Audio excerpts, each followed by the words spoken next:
Concernant cette dernière ligne droite de votre programme, vous le disions en ouverture, l'on aura constaté une utilisation, selon certains, abusive et une mauvaise utilisation de l'image du président de la République, ces images privées qui se retrouvent un peu partout avec des commentaires, y compris des analyses qui n'honoreraient pas la République du Cameroun. Certains estiment que ça va dans tous les sens. Ce matin, nous posons ce problème au niveau de notre table de débat. Quel est le regard que vous posez sur l'utilisation de l'image du président de la République et surtout ces images à caractère privé?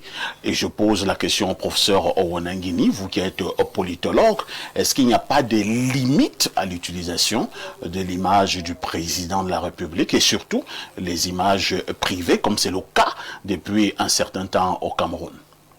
Merci de me donner la parole.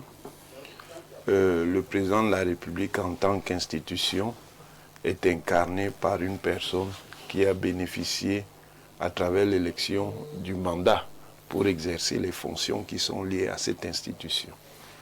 Et en cette qualité, il a besoin d'une protection de son image parce que son image est alors, pendant l'exercice de ses fonctions, associée à cette institution.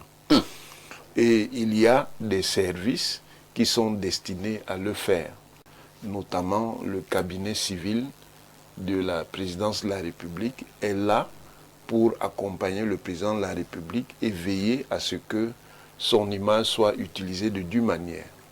Maintenant, à côté du président de la République, il reste le citoyen et il reste la personne juridique. Toute personne a droit à la protection de son image. Ça veut dire que votre image, vous, monsieur Haïssi, ne peut pas être utilisée n'importe comment sans que votre autorisation ne soit sollicitée. Voilà le minimum qu'on pourrait dire sur la question. Michel Michaud-Moussala, l'on voit le président de la République depuis un certain temps dans des images et entrer aux anniversaires, dans des images où il discute en famille, avec ses sœurs aînées, avec ses membres de famille. L'on voit des images que nous n'allons pas décrire ici, et par moments dans des postures, selon certains, inélégantes. Est-ce qu'à un moment donné, ce n'est pas également l'image du Cameroun qui peut subir un coup? Merci, parfait. Moi, je suis bantou. Et l'éducation que j'ai reçue de mes parents nécessite souvent que nous soyons accompagnés par un certain nombre de mécanismes pour pouvoir vivre en société. Je me refuse de prendre le problème scientifiquement.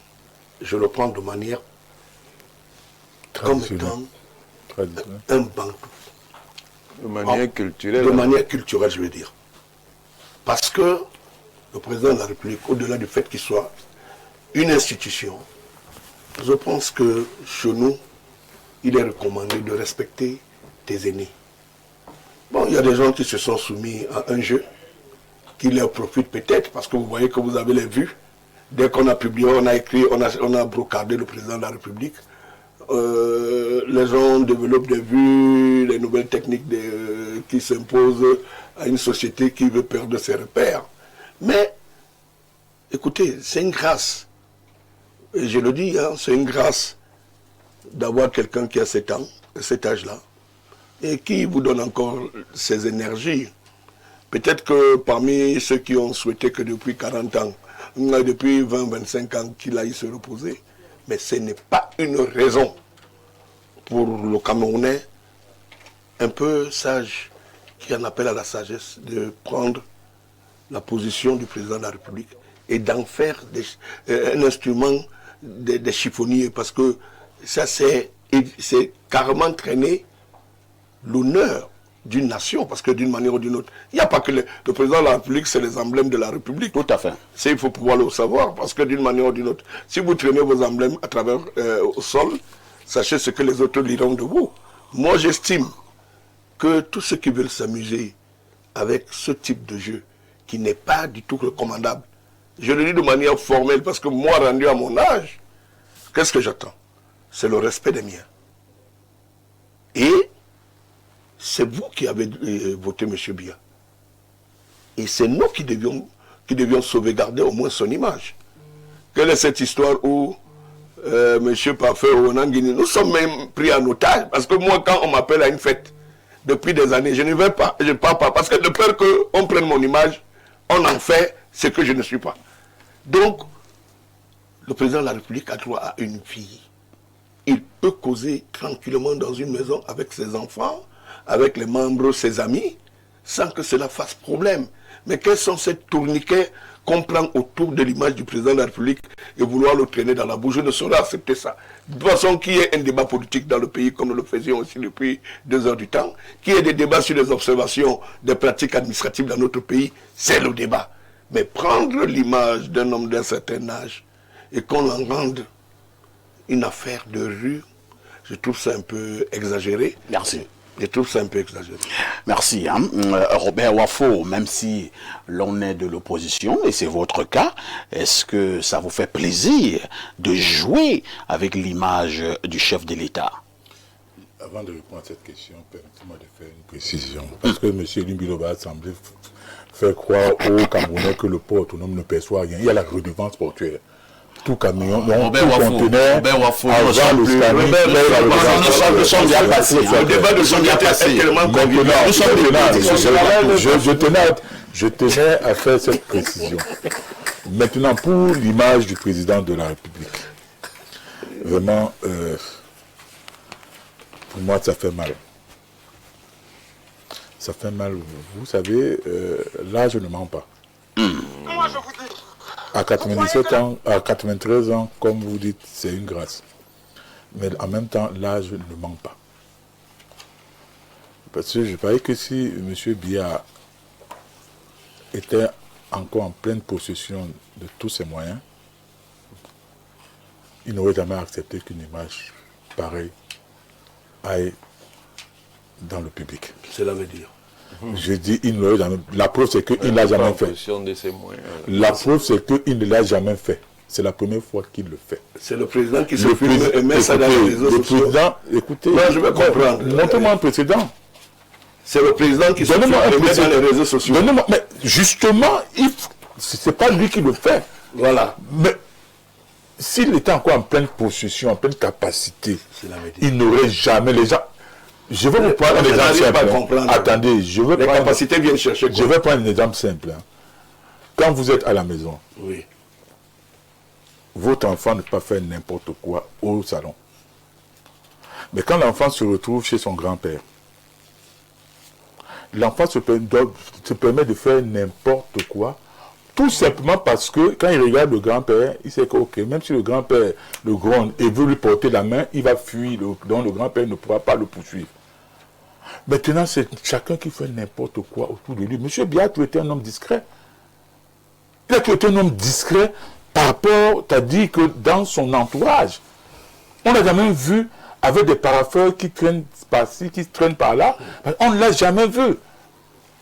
Mais d'où vient-il qu'aujourd'hui, au soir de sa vie, qu'on montre plutôt un président qui laisse traîner la paperasse par-ci, non, on n'a jamais vu ça. Ça veut dire que l'homme, manifestement son entourage direct, je veux dire, qui est constitué de celui qui a pris cette image, se rend compte que le papy ne peut plus, que le papy n'a plus de force comme avant, que le lion n'a plus de croc. Comment est-ce que vous évaluez cela? Écoutez, ce je suis en train de dire une chose simple. J'ai pris la métaphore de l'enfant avec son fils, donc de l'enfant avec son père, d'un côté, et du même enfant avec son grand-père. Il a peur du père, donc parce qu'il sait que s'il pose un acte qui n'est pas bien, le grand-père va chercher à porter la main sur lui, et s'il tente de fuir, le grand-père va le rattraper. Non, le père va le rattraper. Mais par rapport au grand-père, il sait que le grand-père ne rattrapera jamais. C'est ça qui est la vérité. Et puis, j'aurais aimé voir plutôt le président de la République aller dans des quartiers où il y a le délestage. Aller dans les inondations. Est-ce que nous parlons à c'est l'image. On parle de l'image. Nous parlons de l'utilisation abusive des images. Justement, je dis donc que moi, je suis dans un chef de l'État. Je suis dans un train de vous dire. Parler des Je suis dans un train de vous dire comment on aurait pu utiliser son image. Là, ce ne seront même pas des images privées. Nous avions une décence qui nous. Non, écoutez, non. C'est de ça que nous tant que vous n'acceptez pas. Parce que quand vous faites des glissements. Tant que vous il n'y a aucun glissement. Je dis, monsieur Biya, à 60-70 ans, on n'aurait jamais fait ça. Personne n'aurait eu le courage de le faire. Parce que sachant que les sanctions vont suivre. J'ai bien précisé qu'à 93 ans, c'est une grâce. Mais cette grâce, quand on est encore en fonction, devient un handicap, pas seulement pour l'occupant du poste, mais pour la République également. Merci. Abel Elimi Lobé, quelqu'un a-t-il intérêt à présenter le chef de l'État dans des postures, entre guillemets, inélégantes? Oui, il y a des gens qui ont cet intérêt. Il se passe que je veux dire à tous ceux qui m'aiment et se réclament de moi de faire tout ce qui est possible et imaginable pour ne pas avoir les gens comme les WAF comme exemple dans notre vie de l'opposition. Tu es de l'opposition? Nous avons affaire à des gens qui, par leurs agissements, ont beaucoup terni la lutte de l'opposition. Il fut une époque ici où insulter le chef de l'État, insulter les ministres, insulter les acteurs politiques, l'invective, était la preuve de la vitalité de l'opposant. Plus tu insultes, plus tu dis n'importe quel type de bêtises, mieux cela vaut. Nous avons traversé cette... Qui l'a insulté là? Vous avez d'ailleurs vu qu'un jour sur votre plateau, quelqu'un ici est venu dire que la basse était une chance pour le Cameroun. Il s'est retrouvé à Kondeki. Peut-être là-bas, il médite. Qui a insulté le président de la République? Donc, il y a des gens qui pensent que plus on va salir par le discours et sous le prétexte de la liberté d'opinion, on gagne en notoriété. Quand ce qu'on a à dire, moi, donc, autant que le vous avez des gens qui vont voir une image indécente, mais qui vont s'en servir. Ils voient bien que cette image est indécente. Vous n'êtes peut-être pas l'auteur de l'image, mais vous pensez que vous pouvez vous servir de ça pour démontrer que le président ne doit plus être là. Il est vieux, il est ceci, il est cela. Ce sont ces types de comportements qui ont fait qu'il soit là pendant 43 ans. Donc je veux dire aux gens qui se réclament de moi, ne manipulez pas des images du président qui relèvent de sa vie privée. Qui a manipulé? Première chose. Qui a mis ça dehors? Deuxième chose, les gens qui ont la chance d'être dans l'entourage du président, ils doivent se rendre bien compte qu'à trop vouloir montrer ou à faire savoir qu'ils sont dans l'entourage du président, ils font au président un certain mal. Nous n'avons pas besoin de savoir que M. X, qui est le beau-frère du président, ou M. XZ est le petit-fils de la mais à qui la faute donc? Donc vous qui êtes autour du président, mesurez l'importance qu'il y a à protéger l'image du président. Ne prenez pas n'importe quel type de photo avec le président et vous mettez ça sur les réseaux sociaux. Sous réserve que les Camerounais eux-mêmes sauront refuser d'utiliser ça. Parce que si vous mettez ces images, vous les mettez pour dire quelque chose. Bien sûr. Vous les mettez pour dire que vous avez le privilège d'être à côté du président. Mais en même temps, vous rendez vulgaire la vie du président qui a son intimité. Très bien. Et la nécessité de protéger le président et sa vie privée ne relève pas de son âge. Ce n'est pas parce qu'il est vieux qu'il ne peut plus protéger sa vie privée. De tout temps, sa vie privée a toujours été protégée par son entourage. Il faut que vous qui êtes autour de lui, vous le sachiez. Donc vous êtes en partie responsable de la banalisation de la vie privée du président. Parce que c'est vous qui faites ces photos-là là-bas. Et c'est vous qui les mettez sur les réseaux sociaux. De même que nous qui voulons utiliser ça contre le président, nous versons dans quelque chose qui est contre nos valeurs culturelles.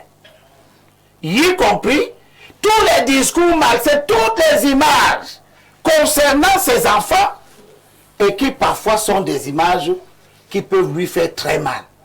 Le président est le grand frère de beaucoup de personnes. Il est le père de beaucoup de personnes.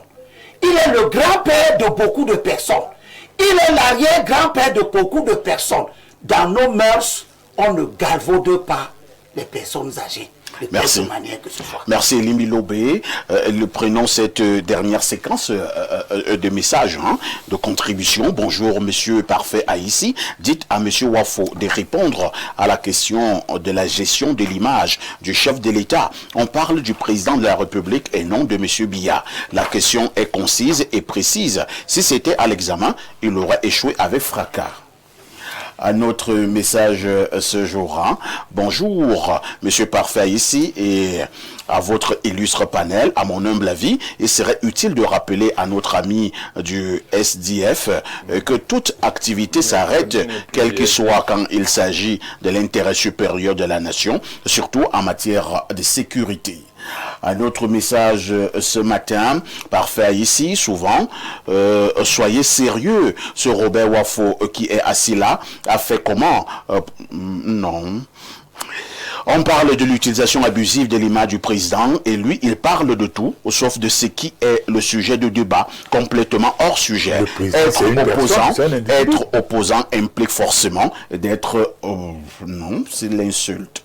Et je ne lis pas cette autre partie. Bon, il y a des gens qui sont en mission commandée. Voilà. Un autre message ce matin, au Cameroun, on a changé l'huile de sardine avec de l'eau. Quand on est vieux, un peu de respect pour Pierre Depuis Olembe. Sur ce plateau, nous respectons un certain nombre de canaux.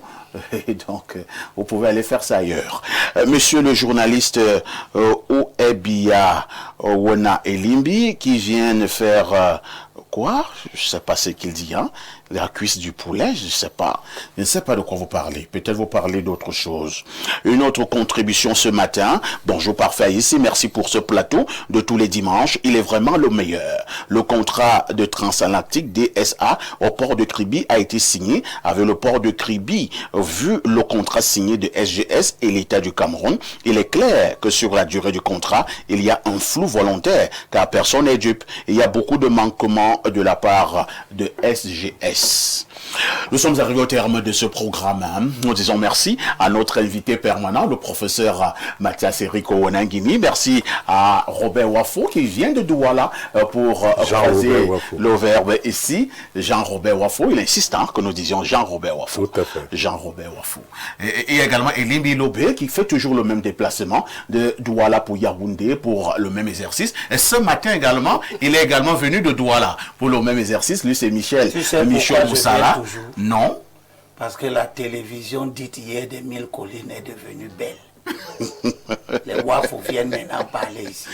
Disons simplement que la première rediffusion de ce programme, c'est ce soir à partir de 21h. La deuxième rediffusion, s'il vous plaît, la deuxième rediffusion aura lieu demain à partir de 14h. Nous disons merci à toutes nos équipes techniques et rédactionnelles en vous souhaitant à tous et à toutes une bonne fin de semaine. Je vous pose néanmoins une question. Avec tout ceci, que faites-vous encore ailleurs?